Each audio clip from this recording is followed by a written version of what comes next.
forma mais eficiente de manter o ser humano na linha é através do medo. O medo daquilo que ele não pode evitar, o medo daquilo que ele não conhece e o medo daquilo que ele não quer que seja real. O medo sempre foi um dos principais fatores para a evolução da humanidade. O medo de morrer de frio contribuiu para a criação de roupas. O medo de morrer de fome contribuiu para o aprimoramento da habilidade de caça e o desenvolvimento da agricultura. O medo de perder o emprego contribui não só para que você respeite as autoridades da empresa, como também contribui para que você continue aprimorando as suas habilidades para subir de cargo. O medo de não conseguir o que você quer para sua vida é um ponto da sua motivação para estudar e trabalhar todos os dias. Durante a crise sanitária de 2020, por exemplo, o medo que um pai e uma mãe de família tinham de trazer o coronga para dentro de casa era grande, mas o medo de deixar a família morrer de fome era ainda maior.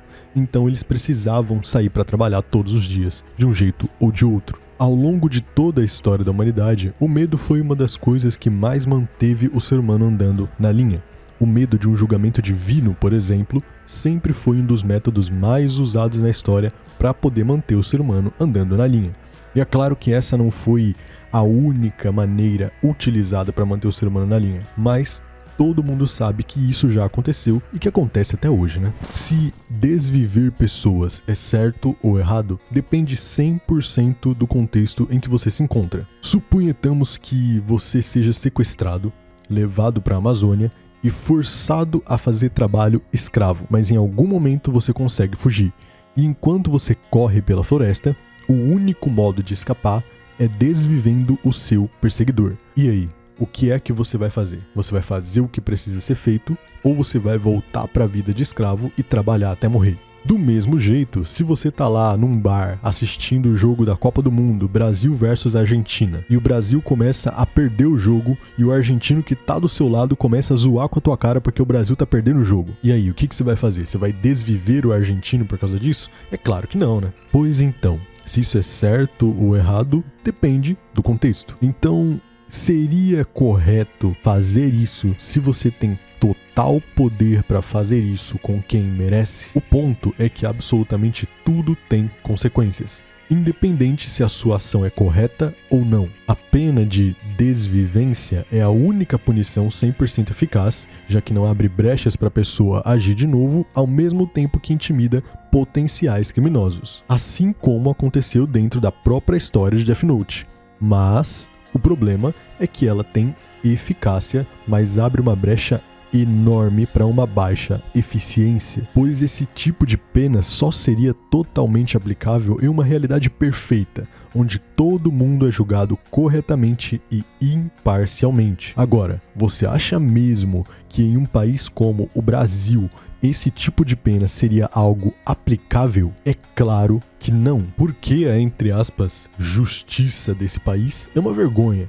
E você pode ter certeza que se esse tipo de pena fosse real aqui no Brasil, muito inocente iria morrer.